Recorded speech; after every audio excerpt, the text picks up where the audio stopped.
Ini kalau menurut kita secara umum ya, kalau menurut teman-teman dari PBNU, semua orang Indonesia itu PBNU katanya. Pancasila, Bhinneka Tunggal Ika, NKRI, dan Undang-Undang Dasar 45. Pak Prabowo ini juga memang karena semangatnya untuk membantu rakyat itu luar biasa, Bang. Itu sekolah rakyat yang tahun ini 100, tahun depan 100, yang tahun ini mau ditambah lagi 100, Bang. Tetapi produktivitas undang-undang itu lebih banyak datang dari pemerintah. De facto begitu. Di situ udah kelihatan kan, Bang? Kalau bicara normatif, bicara trias politika, pembuatan undang-undang, wilayahnya datang dari DPR. Nah, begitu Pak Prabowo jadi presiden, ya siapa lagi yang akan memainkan peranan yang penting tadi itu? Sekali lagi saya bilang, Pak Dasko nggak mau pun juga nggak bisa. Kenapa? Karena bandwidth terbesar bagi menjalankan pemerintahan ini, bagi komunikasi politik, bagi koordinasi, itu ada di Pak Dasko.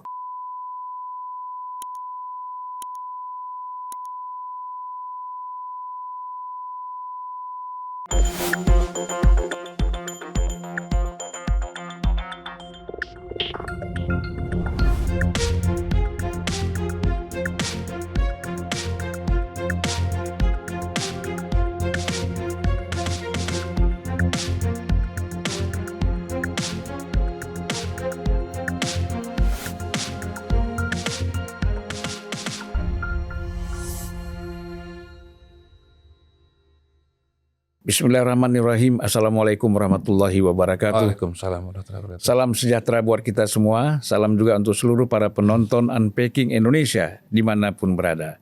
Kita berjumpa lagi dengan Mr. Q. Assalamualaikum warahmatullahi wabarakatuh. Udah lama banget gak ketemu, Bang? Lama, aduh. Karena udah berpindah dunia. Udah pindah ke dunia yang lain. Tapi kan tetap masih bisa bicara kan? Iya bisa, walaupun nggak sesering dulu, Bang. Ya, dunianya kan tetap ini. Dunia politik, kebijakan publik. Bedanya kan dulu di luar, sekarang ke dalam ya, Bang ya. Ya, saya lihat serius sekali tadi baca buku pidato Bung Karno ya. Oh iya. Pidato Soekarno 1 Juni. Betul. Itu di depan BPU PKI kita ya. Betul. Ketika menegaskan Pancasila sebagai dasar negara. Benar. Nah, jadi ini kan selama ini kan kita masih bulan Bung Karno nih. Benar. Nah, bulan Juni ini kan diputuskan sebagai bulan Bung Karno. Iya. Nah, dan tanggal 1 Juni adalah hari lahirnya Pancasila. Iya. Dan kemarin ada acaranya, ada peringatannya, ada upacaranya. Tanggal yang 2 Juni. Pak Prabowo hadir ya? Prabowo hadir, ada Ibu Mega. Ada Pak Tri. Ada Mas Gibran. Iya. Itu luar biasa ya. Iya. Jadi akhirnya semuanya merujuk. Semuanya ketemu pada acara itu. Iya. Memang hari kesaktian Pancasila. Iya. Oh sorry, maksudnya kalau hari kesaktian Pancasila kan tanggal 1 Oktober ya. Ini hari lahirnya Pancasila. Lahir Pancasila. Maksudnya Pancasila menjadi titik temu bagi berbagai macam pondasi negara kita lah. Iya. Ideologi bangsa dan negara kan. Iya, betul. Jadi ini buku menarik sekali. Ini adalah naskah lengkap dari pidato Bung Karno yang merupakan cikal bakal lahirnya Pancasila. Iya. Di dalam pidato itu Bung Karno sudah menyebut Pancasila, walaupun kalau bicara rumusan Pancasila seperti yang sekarang kita punya, awalnya tidak seperti itu. Gitu. Jadi ini ada pidato Bung Karno 1 Juni, lalu kemudian ada diskusi diolah, kemudian ada versi tanggal 22 Juni, kemudian yang terakhir ditetapkan final itu tanggal 18 Agustus 1945. Jadi ini pidato di depan BPU PKI, Panitia Persiapan Kemerdekaan Indonesia. Pada waktu itu para tokoh kita, senior kita, para pendiri bangsa, kita mau merdeka. Nah kita Weltanschauung atau pandangan hidupnya atau dasar-dasar ideologinya itu apa? Jadi di buku ini menarik, sebelum masuk kepada gagasan tentang Pancasila, Bung Karno itu, beliau ini kan pidato hari ketiga kalau nggak salah, itu sudah ada pembicara-pembicara yang lain, Bang. Nah pembicara-pembicara yang lain ini rupanya pengen Indonesia merdeka itu jadi negara yang bagus. Itu kayaknya banyak berbicara mengenai kita nih rumit, kalau mau jadi negara kita harus punya ini dulu, kualitas ini dulu, kualitas itu dulu. Bung Karno bilang, kalau mau mereka aja gitu, merdeka dulu. Lain-lainnya kita selesaikan nanti gitu. Nah, di titik itulah kemudian keluar kalimat yang sekarang sangat terkenal bahwa kemerdekaan adalah jembatan emas. Jadi Bung Karno mengatakan dan mengutip negara-negara lain, Arab Saudi, Soviet Rusia, China, Taiwan dan yang lain-lain. Beliau mengatakan mereka itu nggak nunggu dulu bahwa misalnya rakyatnya harus pintar. Ya, Bung Karno bilang itu waktu Arab Saudi berdiri itu 80% itu Baduy itu, mereka tuh nggak tahu bahwa mobil itu makanannya bensin. Mereka kasih makanan yang lain itu, makanan manusia itu mobil itu bisa jalan. Mungkin kayak ngasih unta barangkali gitu Bang ya. Ya dia pikir seperti unta. Seperti unta gitu loh. Jadi nggak tahu, tapi dia bilang ya merdeka itu syarat-syaratnya ada bangsa, ada tempat, ada wilayah ya, ada pemerintahan dan kehendak untuk merdeka itu. Soal rakyatnya masih buta huruf, masih belum punya ini, belum punya itu. Ya justru nanti kalau merdeka itu kita kerjakan, kita siap kita adakan. Jadi dia bilang kita jangan nunggu-nunggu lagi. Pokoknya kalau menit ini kita bisa merdeka, kita merdeka. Kalau nunggu kita punya segala sesuatu, itu nanti 20 tahun pun kita nggak merdeka. Iya. Terbukti sampai sekarang nggak selesai kan? Iya belum selesai. Ini kan diambil dari ya ketikan lah dari istilahnya tuh ditranskrip lah dari pidatonya Bung Karno itu. Jadi Bung Karno ini memang hebat. Jadi beliau ini pidatonya lisan, nggak punya teks. Setelah pidato baru dibuat teksnya. Itu dulu kan departemen penerangannya ya. Jadi pidato beliau ini ya menjelaskan itu, jadi ada keterangan tepuk tangan gitu. Kita bisa masuk ke situ merasakan suasananya. Jadi Bung Karno mengatakan kita nggak usah tunggu-tunggu, jangan rumit, jangan gentar. Kita merdeka aja dulu. Nah, baru beliau masuk ke bagian berikutnya. Oke, sekarang menjawab pertanyaan dari ketua, meminta yaitu filsafat atau ideologi negara baru ini apa. Disitulah beliau masuk tuh kebangsaan, ya kan. Kemudian perikemanusiaan atau internasionalisme, lalu kemudian mufakat gitu ya, terus kemudian kesejahteraan sosial, nah ketuhanan. Nah itu yang kemudian diolah lagi oleh anggota-anggota yang lain sehingga kemudian urutannya yang kita miliki sekarang ini Bang. Jadi membaca pidato ini menarik sekali. Saya kira wajib lah untuk seluruh masyarakat Indonesia, mau generasi baby boomers ataupun Gen Z atau Gen A, Gen A gitu ya sekarang ini untuk membaca buku ini. Karena ini penting sekali. Terima kasih BPIP yang sudah mencetak ulang kompilasi buku ini, pidato Bung Karno ini untuk mudah dibaca dengan teks sekarang. Dan ini ada teks aslinya juga di belakang. Ini susah dibaca dan dengan ejaan lama. Jadi ya bagian dari kita menghayati bulan Bung Karno, menghayati kelahiran Pancasila, dan kita juga menghayati kebangsaan kita, itu semua ada di sini. Jadi Bung Karno mengatakan negara ini berdiri bukan untuk satu golongan, tapi tertentu saja, tapi memang untuk semua kelompok dan semua golongan yang ada di Indonesia. Dan di sini ada nama-nama anggota BPUPK itu yang dari Tionghoa, dari macam-macam suku dan bangsa. Jadi kita tahu bahwa negara ini berdiri tidak dari golongan tertentu, tapi berbagai golongan yang ada di Indonesia. Atas dasar kemajemukan ya. Atas dasar kemajemukan. Itu adalah realita kita pada hari ini, Bang. Jadi Pancasila, Undang-Undang Dasar 45, NKRI itu adalah paket dari bangsa ini yang satu kesatuan. Ini kalau menurut kita secara umum ya. Kalau menurut teman-teman dari PBNU, semua orang Indonesia itu PBNU katanya. Pancasila, Bhinneka Tunggal Ika, NKRI dan Undang-Undang Dasar 45. Jadi teman ini bilang sama teman yang dari Muhammadiyah, antum sebetulnya juga PBNU. Wah, gede kan ada Muhammadiyah. Iya, tar dulu PBNU-nya bukan pengurus besar Nahdlatul Ulama, tapi Pancasila, Bhinneka Tunggal Ika, NKRI dan Undang-Undang 45. Baru kemudian oke, itu gitu Bang. Jadi ya ini bulan Bung Karno ya, dan bulan Juni hari lahirnya Pancasila. Ini kita sekalian mengingatkan dan promosi kepada penonton Indonesia nih. Dimanapun berada. Ya harus tahu lah kan dasar negara, kemudian prinsip-prinsip berdirinya negara dan alasan-alasannya kan harus tahu. Ya kalau bagi yang malas baca atau susah dapat dokumen ini ya bisa nonton di YouTube lah. Saya lihat ada juga yang merekonstruksi pidato lengkap ini. Cuman kalau buat saya sih kita membaca itu lebih menarik ya, karena itu kan ada theater of mind di kepala kita kan. Kita membayangkan Bung Karno dengan gagahnya, dengan menggelegarnya, dengan retorikanya, tepuk tangannya, suasananya itu saya kira lebih menarik gitu. Itu sebabnya Bang, kenapa kalau kita suka baca sastra ya, itu ketika jadi film kita sering kecewa Bang. Karena begitu jadi film, itu kan visualnya itu kan sudah jelas ya. Nah itu kadang-kadang dia seperti meringkus imajinasi kita. Jadi tidak semua film yang berasal dari novel itu berhasil. Ada juga sih yang berhasil. Kalau saya nggak apa-apa ya ngomong film dikit ya Bang. Ya nggak apa-apa. Nah, Abang kan selalu saya sufi juga kayak saya. Saya ini sufi Bang. Iya. Suka film. Gitu Bang. Jadi saya misalnya ingat ya salah satu film yang menurut saya berhasil untuk mentransformasi cerita dari novel itu adalah Forrest Gump. Itu kan novel dulu terkenal namanya judulnya Forrest Gump. Nggak terlalu tebal. Saya baca buku itu ketawa-ketawa baca novel itu. Nah begitu jadi film diperankan oleh Tom Hanks itu sama bagusnya kalau menurut saya. Kemudian yang juga sama bagusnya itu mungkin Harry Potter. Menurut saya Harry Potter itu dari buku ke film, walaupun sutradaranya ganti-ganti, menurut saya itu cukup berhasil lah mentransformasi dari imajinasi Dari teks ke film, dari ya. teks kepada visual gitu ya, pada film audiovisual berhasil.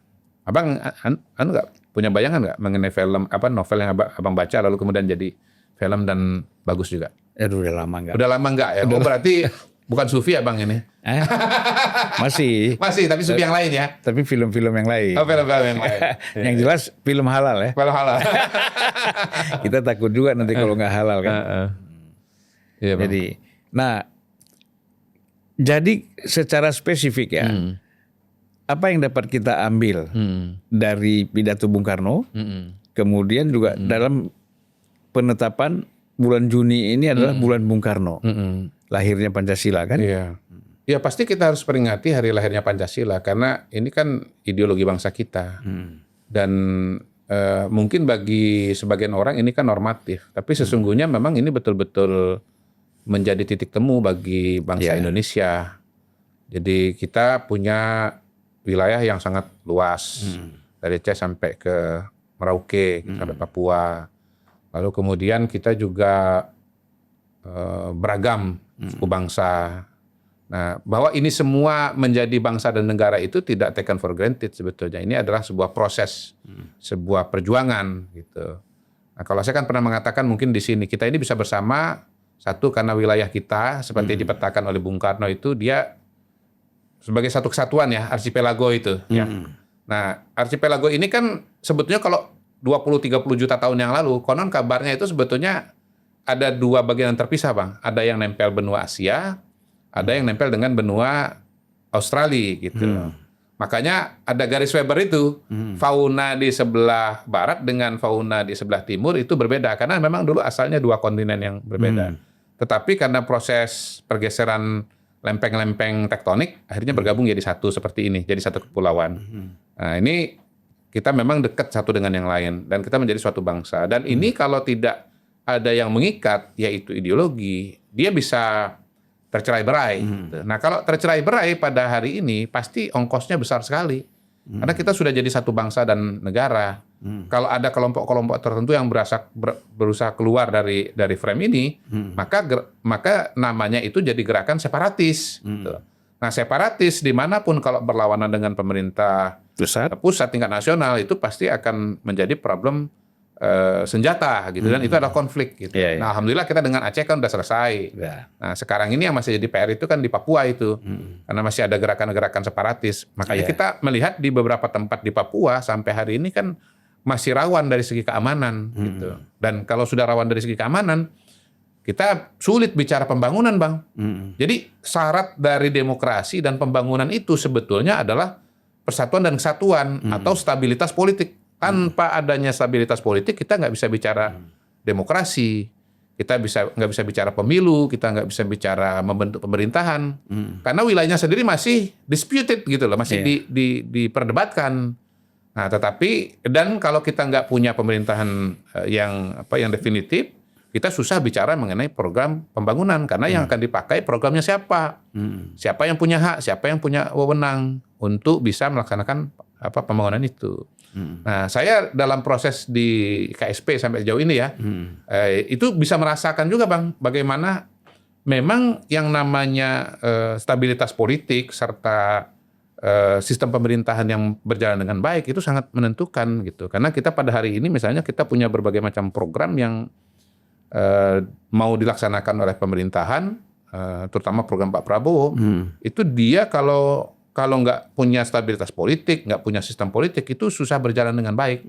Kita punya ini saja pun juga belum tentu berjalan dengan baik, karena ada problem berikutnya, yaitu problem teknokrasi. Bagaimana sebuah program itu dirancang untuk bisa operasional di lapangan. Jadi ide-ide besar ini kan misalnya gimana? Makan bergizi gratis, sekolah rakyat, cek kesehatan gratis. Itu kan pada ujungnya harus diimplementasikan dengan tindakan-tindakan yang bersifat operasional. Gitu. Kalau sekolah rakyat misalnya nih, sekarang nih contoh nih.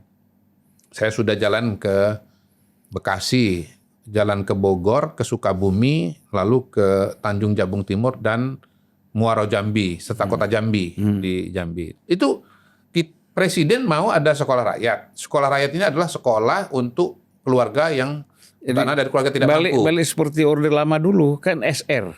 Saya tuh ijazahnya bukan SD. Sekolah rakyat. Sekolah rakyat ya Bang. Jadi mungkin pengertiannya, definisinya beda Bang ya. Namanya sama ya.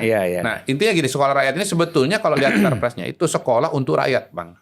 Sekolah untuk rakyat. Mungkin nomenklatur umumnya atau nama resminya nanti bisa sekolah rakyat atau nanti ada dinamika apa sekolah merah putih dan yang lain. Nanti kita lihat ya Bang ya mana yang dianggap cocok gitu. Dan insya Allah nanti launchingnya itu bulan ini, nah, hari anak bulan ini. Nah itu Bang untuk anak-anak dari keluarga desil 1 dan desil 2. Sementara ini fokus desil 1 dulu. Desil 1 itu artinya apa? Keluarga-keluarga dengan pendapatan 10% terbawah. Jadi kalau pendapatan masyarakat di Indonesia ini dibikin desil 1 sampai 10 itu 90% sampai 100% atau 91 sampai 100%, maka yang desil 1 ini yang dari 1% sampai 10% Bang, per bawah gitu. Artinya sangat ya miskin gitu. Miskin pendapatan misalnya cuma 1 juta atau 1,5 juta untuk 5 orang anak 1 bulan misalnya. Umumnya kondisi rumahnya sangat minim. Nah, untuk anak-anak seperti ini kan mereka boro-boro mau sekolah, Bang. Makan aja susah gitu loh. Ya. Makan aja belum tentu gitu. Apalagi sekolah. Pusing mereka mau bayar SPP. Nggak punya seragam, nggak punya sepatu. Apalagi laptop misalnya. Nah, anak-anak seperti ini, Bang, saya udah keliling ya, Bang ya. Udah keliling itu. Ternyata orang tuanya itu 80% itu cuma lulus SD, Bang. Ada sekitar 20% yang sampai lulus SMP. Nah, kita bisa perkirakan bahwa kalau anak-anak ini nanti putus sekolah di SD SMP, nasibnya nanti sama dengan orang tuanya, Bang. Ya. Nah, itu namanya kemiskinan struktural atau rantai kemiskinan. Nah, Pak Prabowo ingin memutus rantai kemiskinan ini. Anak bapaknya, ibunya lulus SD, anaknya jangan lulus SD lagi. Karena kalau lulus SD ya dia akan desil 1 lagi. Nah, dia harus bisa mengalami perbaikan nasib, perubahan nasib.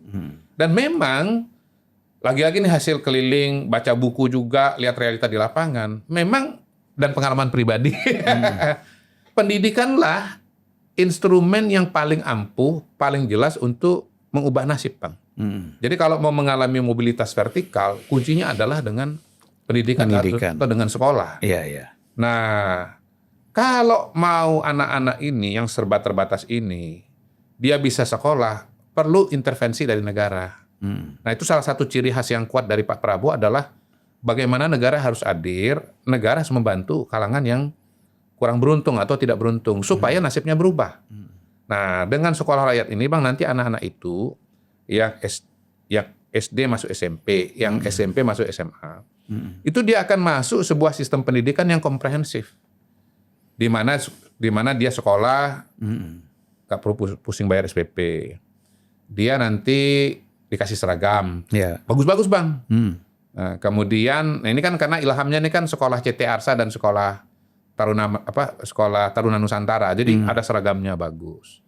Dikasih buku pelajaran, dikasih sepatu, bahkan dikasih laptop.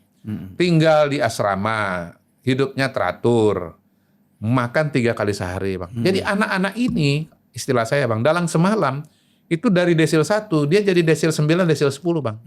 Karena hanya anak orang kaya yang tidak perlu pusing soal bayar SPP, Pakaian, sepatu, makan sehari 3 kali. Itu mereka udah nggak pusing lagi. Tinggal kuncinya adalah rajin belajar. Nah, anak-anak ini, Bang, begitu masuk sekolah rakyat, terpilih untuk ikut sekolah rakyat, dia masa depannya akan cerah. Jalan akan terbuka. Dari jalan tertutup menjadi jalan terbuka. Kenapa yang SMP bisa lanjut SMA? SMA nanti insya Allah bisa kuliah. Saya ketemu salah satu yang paling menarik itu, Bang, namanya Vivi, Bang. Di Jambi itu. Anaknya cantik banget, Bang. Aduh. Orang tuanya sangat apa namanya? Orang apa itu? Sangat terbatas. Kayaknya bapaknya Jawa, Bang, tapi Jawa di Jambi. Itu saking cantiknya saya bilang, nanti kalau Vivi ini jadi dokter, ini nanti pasti antriannya panjang. Yang sakit nggak sakit juga antri. Karena cantik sekali anaknya. Nah, dia semangat pengen jadi dokter, Bang. Nah, saya bayangkan kalau nanti Vivi ini ya rajin belajar, kualitas akademiknya bagus, nanti mudah-mudahan bisa jadi calon siswa kedokteran Universitas Pertahanan Unhan. Nah, nanti Unhan sama, Bang, free juga. Tinggal di asrama juga, Bang. Jadi asal ada kemauan, asal ada kemampuan, nanti bisa jadi dokter Vivi ini. Lebih jauh lagi, Bang, ini diskusi dengan Pak Sekjennya Kementerian Sosial. Kita nanti akan bisa salurkan lagi kepada beasiswa. Kan sekarang ada LPDP itu, Bang. Beasiswa S2, S3 ke luar negeri. Kalau Vivi ini belajar rajin, prestasi akademik bagus, bisa jadi dokter, bukan mustahil nanti, Bang. Dan melahirkan pipi-pipi yang lain. Pasti, Bang. Pasti itu. nanti kalau dia jadi dokter, kehidupannya membaik, nanti kondisi keluarganya juga terbantu, Bang.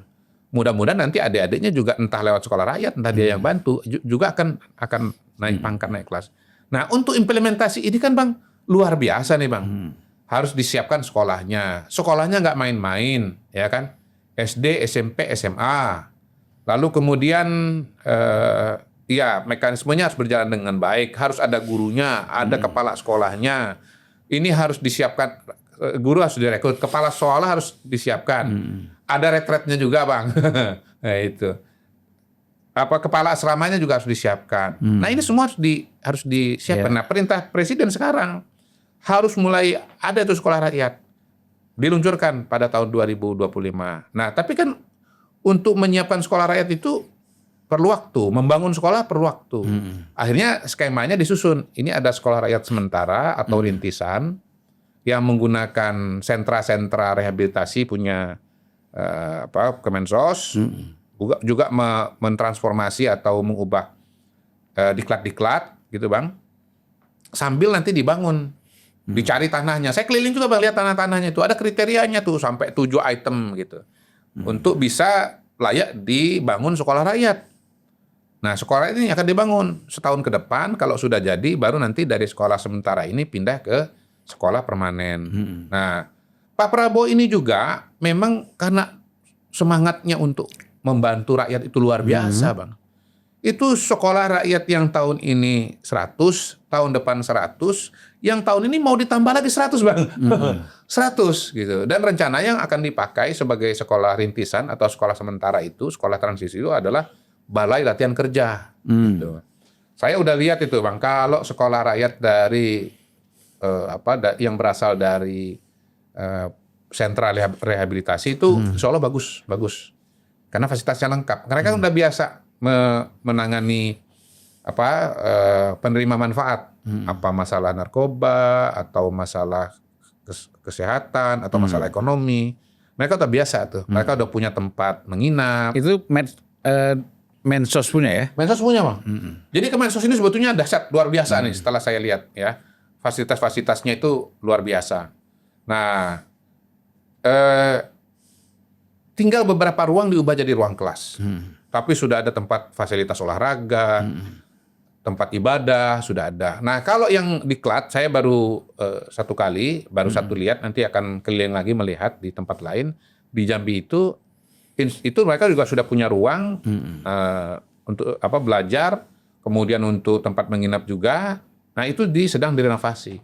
Ini lumayan beruntung karena sekjennya Kemensos ini Pak Robin Riko ini punya background pernah jadi kepala dinas PU di Surabaya. Iya. Jadi dia ngerti tuh teknis-teknis renovasi itu, Bang. Jadi Pak Prabowo ini karena saking inginnya rakyat Indonesia itu yang kurang beruntung nasibnya lebih baik, itu barusan menambah lagi tahun ini tambah 100 lagi. Kalau rata-rata satu sekolah itu 100 anak, maka kali 100 berarti 10.000 ya. 10.000 yang nanti tambahan untuk bisa ikut sekolah rakyat. Ya mungkin Bung Karno ini seperti Pak Prabowo ini seperti Bung Karno. Bahwa kita kalau nunggu siap, nggak siap-siap juga ini. Siap. Penting jalan dulu. Yang penting jalan dulu ya. Nanti kita perbaiki mana yang kurang-kurang. Nanti kita koreksi mana yang perlu dikoreksi, perlu dievaluasi. Nah itu kita sudah kasih masukan dan saran kepada Kemsos gitu. Misalnya kalau saya pribadi nih Bang komunikasi dengan Pak Menteri, Pak Wamen, Pak Sekjen, dia bilang ini kita kira-kira kalau bicara sentra diubah jadi sekolah rakyat rintisan ini udah oke. Gitu. Mungkin sudah saatnya untuk membuat tim yang kedua yang menyiapkan rencana pembangunan sekolah permanen gitu. Karena kalau nggak dibelah badannya nih Bang, ini nggak siap nanti nggak ketemu tuh jadwalnya tahun depan itu. Tahu-tahu presiden nambahin lagi 100 lagi BLK. Itu saking mau bela rasanya kepada ini, kepada yang menengah ke bawah ini. Dan saya kira ya setelah baca pidato Bung Karno nih, benar juga kata Bung Karno. Nanti kalau nunggu siap, kapan siapnya? Pokoknya jalan dulu. Seperti kata Bung Karno di bawah bendera revolusi. Iya. Seorang marhen, gak usah mikir kasur mental-mentul punya ini punya itu. Pokoknya punya periuk nasi sama tikar, jalan. Betul. Betul Bang, betul. Persis itu yang dikatakan di sini. Seorang marhaen, ya itu dia nggak usah nunggu kasur mental-mentul. Kasur mental-mentul. Ada periuk, ada tikar. Ya istilahnya ada satu periuk, satu tikar, langsung. Kira-kira gitulah. Itu mungkin ilustrasinya. Walaupun setelah saya keliling-keliling ini Bang, itu udah bagus banget. Bukan bukan satu periuk, satu tikar ini, dan bukan rumah gubuk. Tapi kalau melihat sekolah rakyat yang disiap oleh Kemensos, itu bagus Bang, fasilitasnya bagus, tempatnya oke semua. Jadi untuk anak bangsa yang terpinggirkan ini memang Pak Prabowo memberikan yang terbaik gitu. Ya, ibaratnya pesan periuk sama tikar tadi itu pesan buat orang-orang yang sudah 30 tapi nggak berani kawin. Bener, abang hafal bener itu. Iya, betul, iya. Untung di sini udah banyak yang udah berkeluarga. Jadi anak-anak itu saya lihat saya bilang begini juga. Pokoknya gini pesan ya sama kepala dinas, kepada gubernur, kepada wali kota, bupati yang bersama-sama dengan saya lihat-lihat kondisi sekolah rakyat itu Bang ya.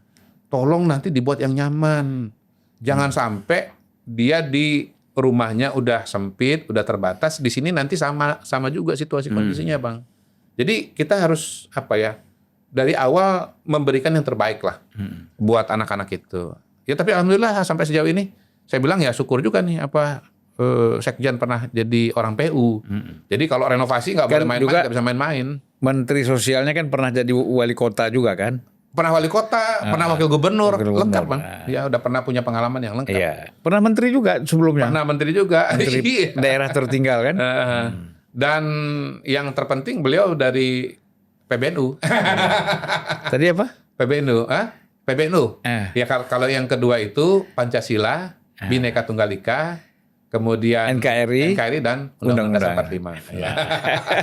Kalau Pak Saifullah Yusuf dua-duanya lah. Termasuk juga pengurus besar Nahdlatul Ulama. Jadi itu Bang yang sekarang sedang dikerjakan oleh Pak Prabowo. Nah, KSP ini kan tangannya Presiden untuk monitoring, evaluasi program-program prioritas nasional, mana yang masih kurang. Kita kasih saran untuk diperbaiki, mana yang udah bagus, kita apresiasi. Intinya kita ingin program-program Pak Prabowo yang luar biasa, yang berpihak kepada masyarakat dan untuk rakyat banyak. Ini kalau saya summary nih Bang ya, MBG 83 juta penerima, anak-anak, ibu hamil, ibu menyusui. Kemudian cek kesehatan gratis ini kepada seluruh masyarakat Indonesia. Berapa? 284 juta. Seluruh ini Bang, nanti harus tiap tahun itu dicek kesehatannya. Dan dari sini udah ketahuan nih Bang, bahwa ternyata 50% ya orang Indonesia giginya berlubang.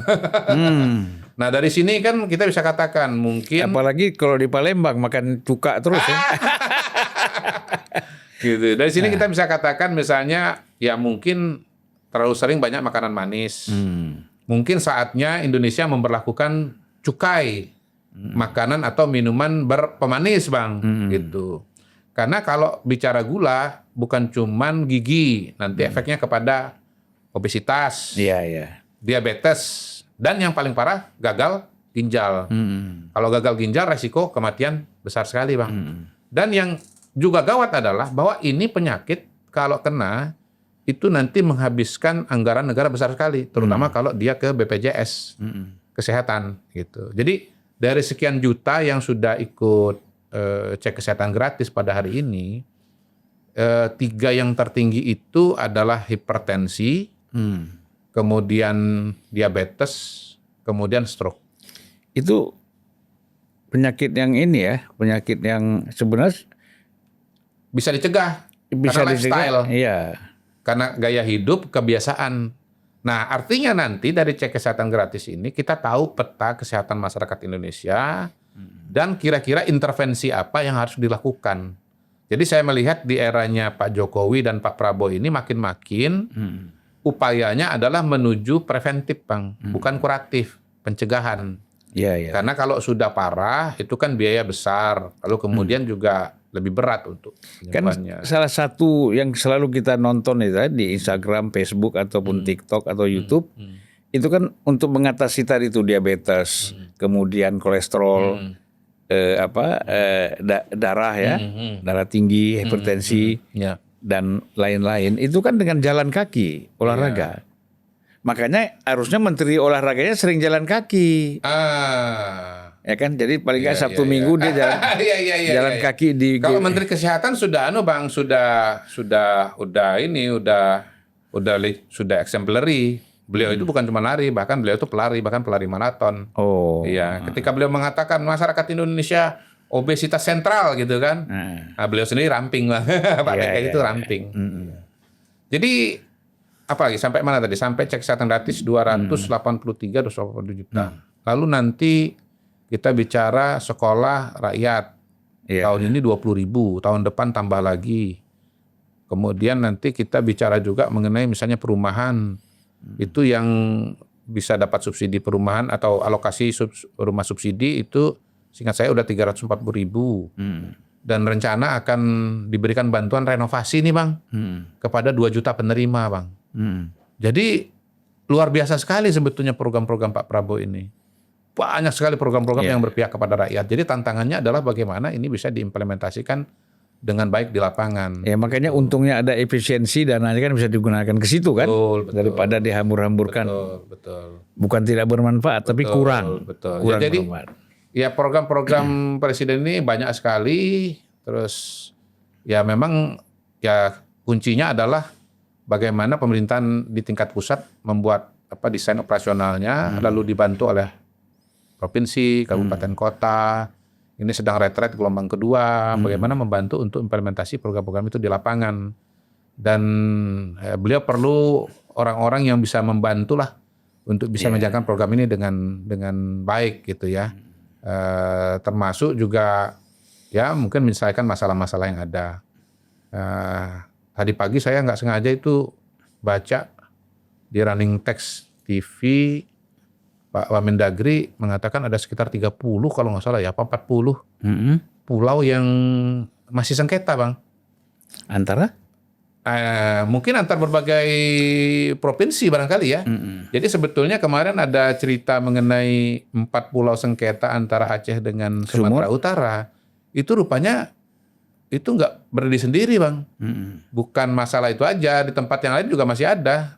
Saya dengar antara Sulawesi mana tuh. Pokoknya di Pulau Sulawesi lah ada 2 provinsi. Nanti Maluku Utara dengan Maluku juga banyak masalah itu kan pemekaran kan? Betul. Dan sebetulnya kalau bicara Aceh dan Sumatera juga sebetulnya ini pemekaran, Bang, dulu, Bang.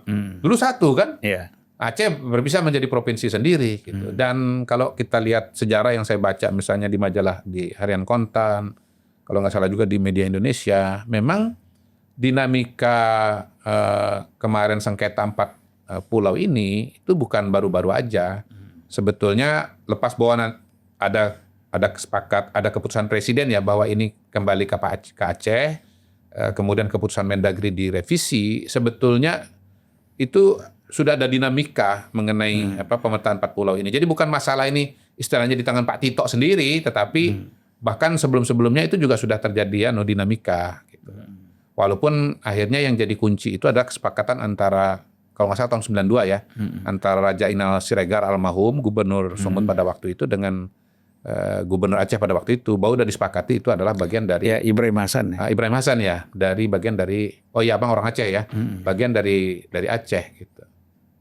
Ya intinya masalah ini nggak bisa diselesaikan ya, walaupun ya beruntung sih dalam kasus sengketa pulau ini, hemat saya ada figur seperti Pak Dasko ya, Sumi Dasko Ahmad yang punya awareness, punya kesadaran tingkat tinggi, punya antisipasi yang sangat bagus bahwa masalah ini kalau tidak cepat diselesaikan bisa panjang, bisa berlarut-larut dan berkembang menjadi isu-isu yang lain yang kontraproduktif gitu. Dan bahwa urusan ini yang bisa menyelesaikan ya itu presiden.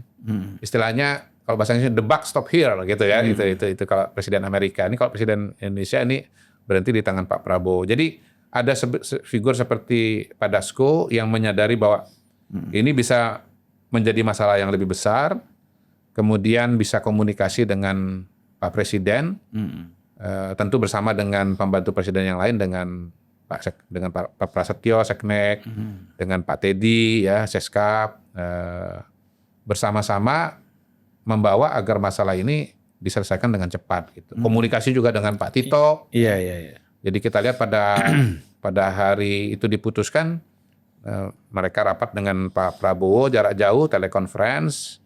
Kalau nggak salah Pak Prabowo ada di Rusia, ditemani oleh Pak Teddy, di Indonesia di Istana Negara sebagai simbolnya presiden ya. Ada Pak Dasko, ada Pak Mendagri, ada Gubernur Sumut Bobi Nasution, ada Gubernur Aceh Muzakir Manaf, panggilannya Mualim ya. Mualim. Bersama-sama menyampaikan hasil pembicaraan mereka dan diputuskan oleh presiden bahwa keempat pulau ini kembali kepada Aceh, dan ya istilahnya case close ya dengan cara seperti ini dengan sangat-sangat baik gitu. Jadi tapi kan yang tadi Pak Mr. Q kan nyebut Dasko ya. Iya. Kalau kita lihat kan dia ini kan sebenarnya bukan eksekutif ya, legislatif. Iya. Kan gitu. Iya. Artinya kerja-kerjanya di legislatif juga bukan sedikit. Iya. Bicara undang-undang sekian puluh segala macam, apalagi dia membidangi politik kan. Itu banyak sekali. Tetapi juga menangani persoalan-persoalan krusial yang ada di dalam eksekutif ya. Iya. Nah, ini bagaimana Mr. Q melihat ini? Ya dalam setiap begini, kita kalau bicara pertama kalau kita bicara kebijakan publik ya Bang ya, itu kan dia melibatkan banyak pihak.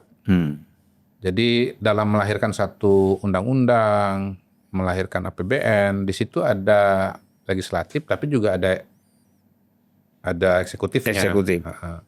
Undang-undang kita itu kan kalau normatif wilayahnya ada di DPR. Karena fungsi DPR itu kan legislasi, pengawasan, dan anggaran. Tetapi karena sumber daya itu lebih banyak di eksekutif, ada kementerian-kementerian, notabene sebetulnya kalau saya perhatikan, draft undang-undang itu paling banyak datang dari eksekutif. Iya, memang ada undang-undang yang inisiatif dari DPR. Ada. Dari Balik misalnya begitu. Tetapi produktivitas undang-undang itu lebih banyak datang dari pemerintah. De facto begitu. Di situ udah kelihatan kan Bang, kalau bicara normatif, bicara trias politika, pembuatan undang-undang wilayahnya datang dari DPR. Tapi de facto draft undang-undang itu banyak dari eksekutif. Ya, karena kan memang problem-problem persoalan bangsa kan, baik secara sektor, bidang-bidang itu kan memang eksekutif yang ngerti. Abang kan pernah di DPR lama, betul ya Bang ya? Banyak draft undang-undang itu kan dari eksekutif. Inisiatif ya. Iya, inisiatif dari eksekutif, dari pemerintah. Iya. Kemudian diajukan ke DPR, DPR ikut membahas. Iya. Kemudian bicara soal anggaran, ya, memang dibahas, memang ada hak DPR di situ. Tetapi kan untuk buat perancangan, untuk detail itu semuanya kan dari eksekutif. gitu. Yang Menteri Keuangan menyiapkan. Nih bulan-bulan ini kan udah disiapkan nih anggaran buat tahun depan kan, ya kan, udah dibahas, udah dirancang. Program tahun depan apa, berapa alokasinya, nanti dibawa ke DPR untuk mendapatkan persetujuan gitu. Nah, pada titik inilah kemudian perlu jembatan, Bang. Jembatan baik formal maupun informal. Nah, banyak orang nggak menyadari bahwa proses-proses kebijakan publik itu ada aspek formalnya, ada informalnya. Ada forum lobby ya. Iya. Nah, pada titik itulah kemudian ya figur-figur yang punya posisi formal dan punya kemampuan informal itu dia akan berperan dengan sangat-sangat optimal dan maksimal. Karena kalau bicara rancangan undang-undang, kapan diajukan, arahnya kemana, isinya apa. Di luar proses formal kan sebetulnya ada komunikasi-komunikasi yang bersifat informal. Dan itu yang menyelesaikan. Ya, dan jangan lupa lagi bahwa begini, yang namanya DPR ya dan pemerintah itu ada partai politik sebagai titik temunya. Partai politik punya kaki di legislatif, punya kaki juga di eksekutif gitu. Pak Prabowo, beliau presiden, tapi sebelumnya beliau adalah dan sampai sekarang adalah ketua umum Partai Gerindra gitu. Kemudian Zulkifli Hasan. Ya, ketua umum PAN, tapi juga Menko Pangan. Bahlil. AHY. Banyak sekali. Nah, masing-masing partai ini juga punya kaki di legislatif. Ketua DPR Mbak Puan dari PDI Perjuangan. Oke, sekarang PDI Perjuangan tidak punya kader, tidak punya anggota di kabinet gitu. Nah, tapi katanya akan punya katanya. Kita lihat nanti Bang ya. Kita diskusi yang ada sekarang ya. Yang ada.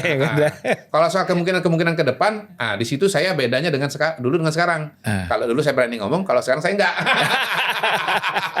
Itu sama aja yang ngomong ya. Gitu. Nah, saya yang sekarang ini kalau politik saya ngomong yang real-real aja, yang sudah ada aja gitu. Nah, kalau bicara misalnya partai politik Gerindra di legislatif ada Pak Dasko sebagai wakil ketua DPR gitu. Nah, kita lihat bahwa memang pada hari ini kalau bicara legislatif dan eksekutif yang punya kaki dua-duanya itu praktis Partai Gerindra. Tentu Golkar juga punya, PAN juga punya. Tetapi karena presidennya dari Gerindra, maka kemudian jalur paling tol itu,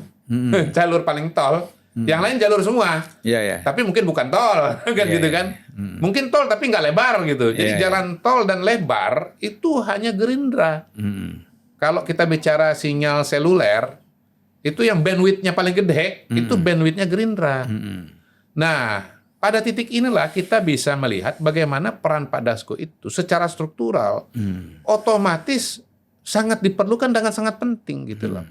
Dia nggak mau pun juga wajib. Maaf Bang, dia nggak mau pun dia wajib gitu. Dan kebetulan kemampuannya ada. Nah itu baru nomor 2 Bang. Jadi sebetulnya nggak mau pun wajib. Kenapa?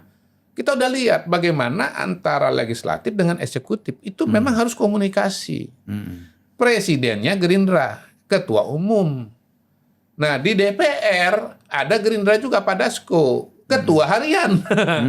Jadi antara legislatif dengan eksekutif ini itu ketemunya di Pak Prabowo dan di Pak Dasko. Satu ketua umum, satu ketua harian gitu. Nah, kalau bicara pemikiran tentunya sudah sama karena satu partai. Karena sudah Pak Dasko sudah bersama dengan Pak Prabowo lama sekali, tentunya juga sudah maklum kemauan dan komunikasinya Pak Prabowo. Ibaratnya batuk pun juga paham. Artinya apa gitu Bang. Jadi antara formalnya memang ini bandwidth-nya paling besar, lalu kemudian secara kepartaian juga memang alam pikirannya itu sudah sama, secara pribadi juga sudah saling kenal, komunikasinya. Kalau belum kenal, belum akrab kan kaku Bang, susah kan.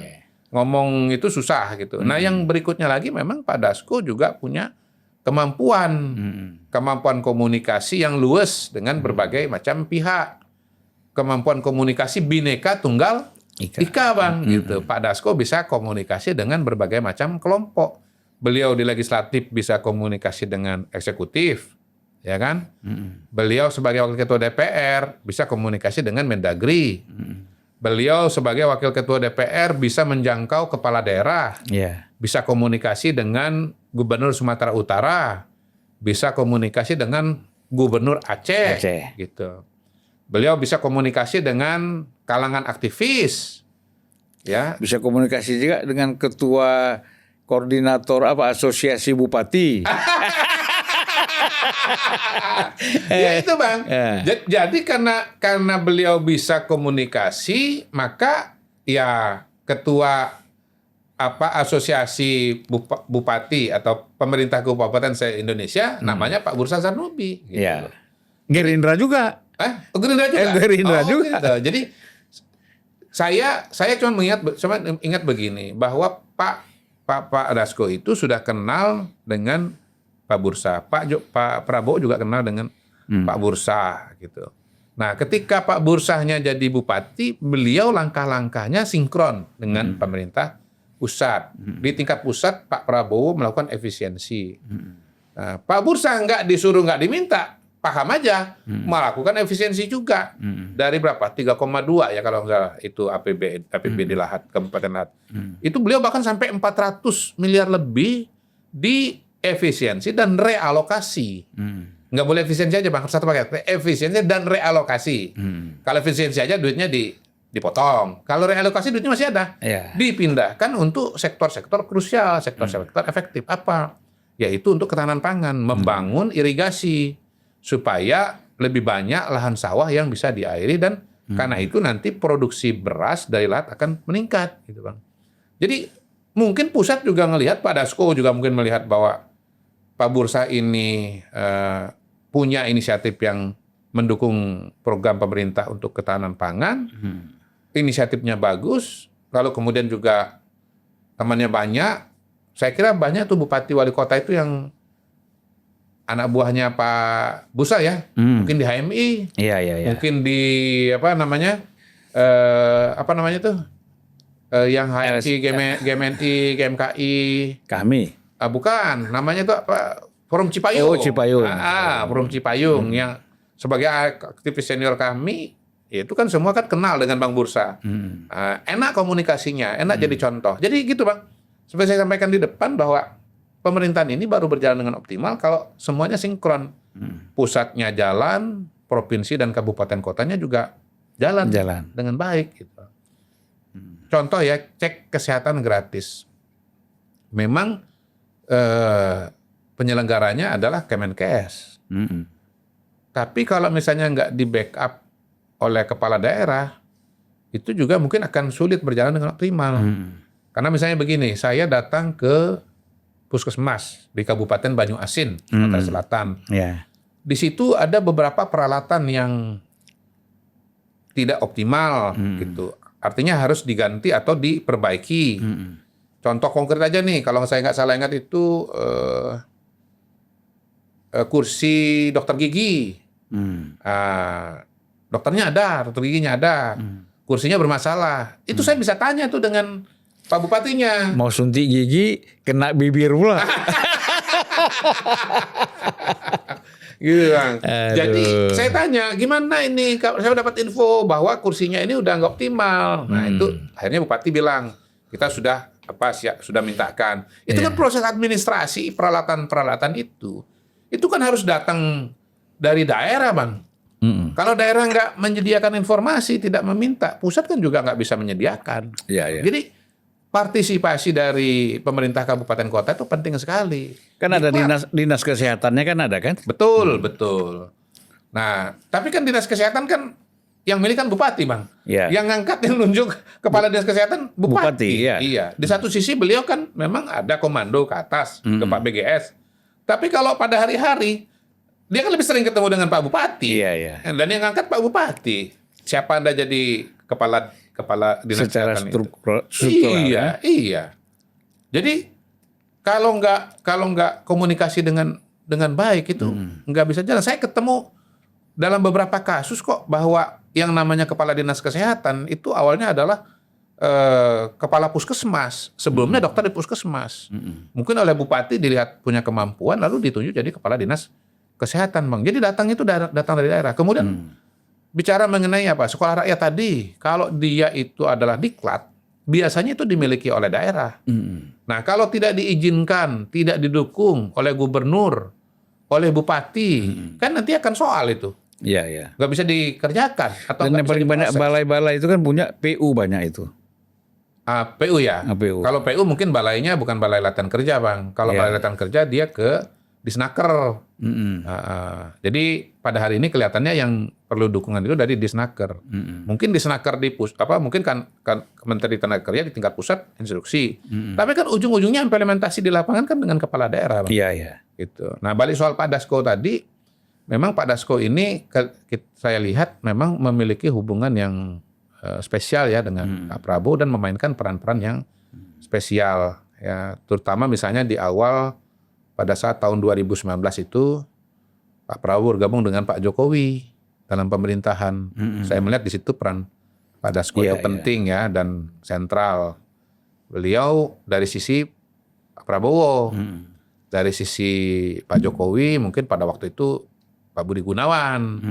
Nah, dua inilah komunikasi, menyiapkan ketemunya tanggal berapa, jam berapa, pada event apa, makan di mana, Naik kereta yang mana? naik kereta yang mana.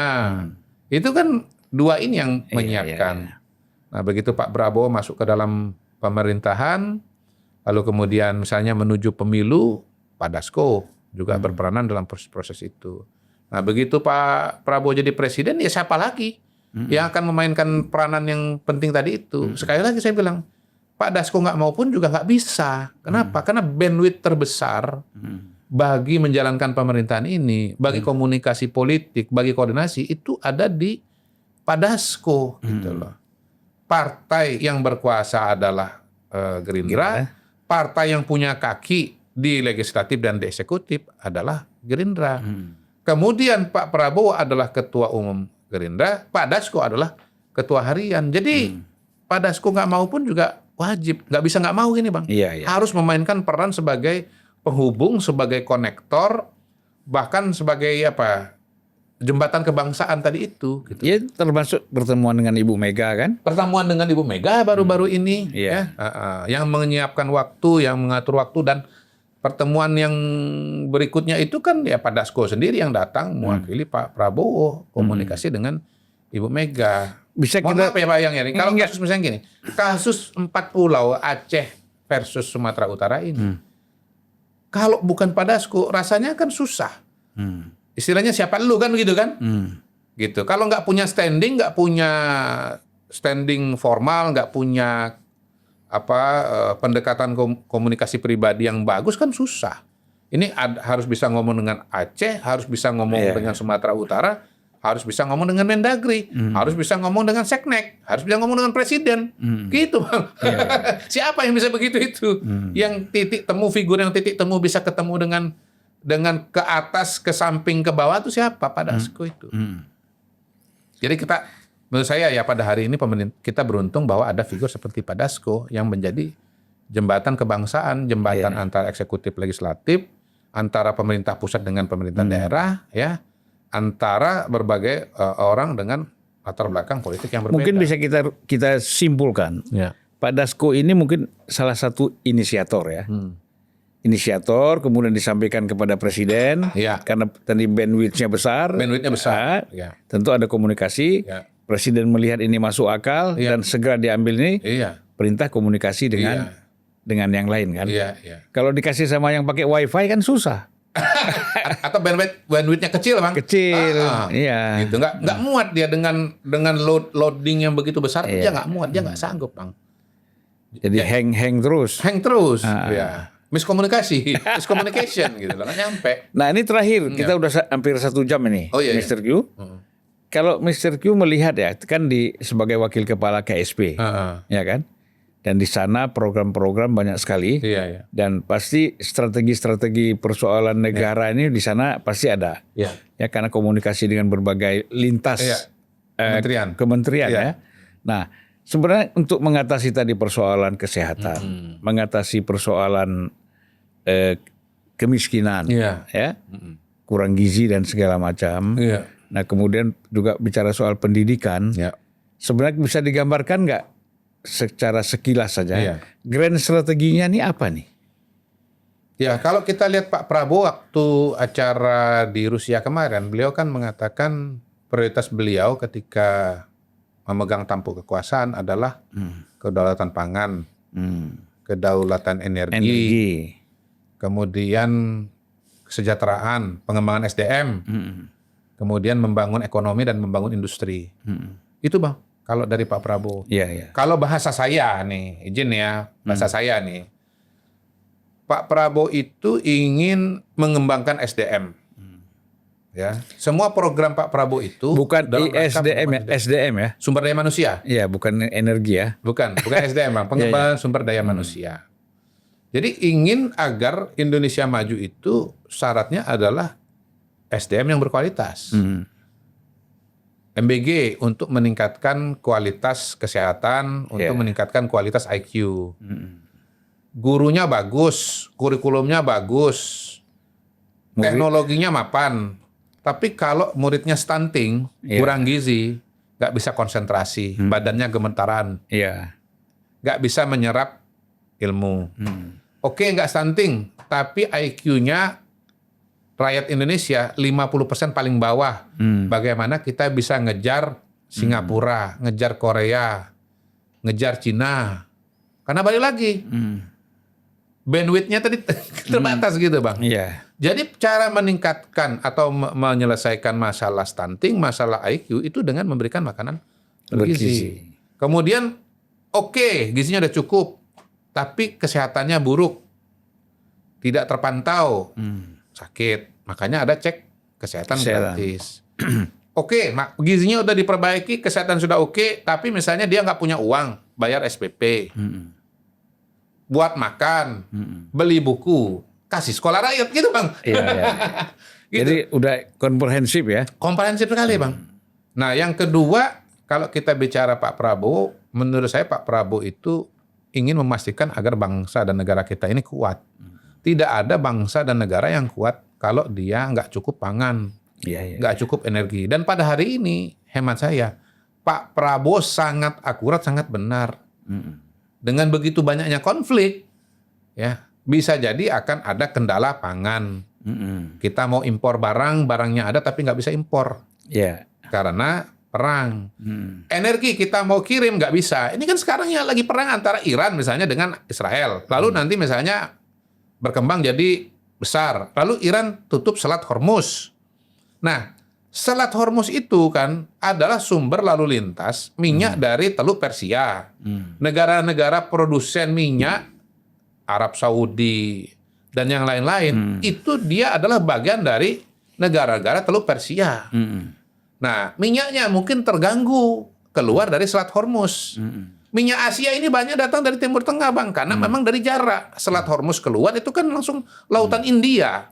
Lautan India itu ya Indonesia, ya Asia gitu loh. Memang bisa aja kayak Arab Saudi, dia punya 2 pintu, bisa lewat Selat Hormuz, bisa juga lewat satunya lagi tuh, yang ada terusan Suez segala macam itu.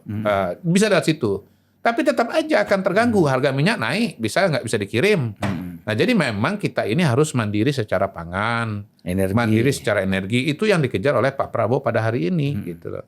Jadi saya melihat Pak Prabowo itu mau membangun bangsa agar mandiri, mau membangun SDM agar berkualitas, yang semuanya nanti pada gilirannya akan memiliki produktivitas untuk kegiatan-kegiatan ekonomi. Gitu Pak kira-kira. Iya, terima kasih. Bahasanya Mr. Q. Ya, terima kasih Mr. Q. Ini sebenarnya kuliah sudah melampaui berapa semester ini? Ini retret loh, retret. Kira-kira yang saya sampaikan ini nanti saya akan ulangi di retret. Saya ditugaskan oleh Pak Kasab untuk menyampaikan materi pada retret hari Kamis tanggal 26. Retret Bupati ya? Retret Bupati Wali Kota, gelombang kedua di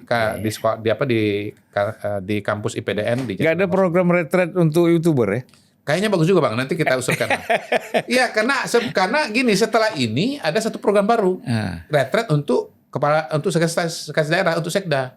Jadi maksudnya kan untuk menyamakan persepsi dan pemahaman, menyamakan frekuensi mengenai apa program nasional, apa yang diharapkan dari kepala daerah, apa yang diharapkan dari sekda. Itu yang saya bilang tadi. Iya, iya. Ujung-ujungnya semua program ini implementasinya itu harus melibatkan dan dibantu oleh Iya, iya. pemerintah daerah dan birokrasi. Nah, itulah dia gunanya rekret kepala daerah dan nanti retret sekretaris daerah atau birokrat. Kalau kita kan udah melalui 3 retret ini. Apa, Bang? Pertama kita ada dulu apa? Kalau mau di peluncu itu kan disebut posma itu. Dulu. Posma. Nah, kedua masuk HMI kan. Ada lagi LK. Iya, iya. Kemudian kayak saya misalnya masuk jadi resimen mahasiswa. Resimen mahasiswa. Nah, itu udah latihan semua jalan latihan kaki. semua. Jalan kaki dari Sukabumi ke Jakarta kan. Siap. Dilatih di Rindam macam-macam. Waduh. Itu Luar biasa. Iya. Selamat Abang udah lulus retret. tapi masih belum retret YouTuber. itu yang terakhir itu. Tunggu, Bang. Ada retret juga tuh LSM supaya jangan Benar dimanfaatkan. juga ya. Supaya jangan dimanfaatkan asing. Iya, betul. Iya kan? Betul. Gitu. Oke, Mr. kasih, Q, terima kasih. Sampai jumpa lagi. Waalaikumsalam. Kalau ketemu Pak Prabowo salam. Ya, Pak Dasku semuanya. Siap. Assalamualaikum warahmatullahi wabarakatuh. Waalaikumsalam warahmatullahi wabarakatuh.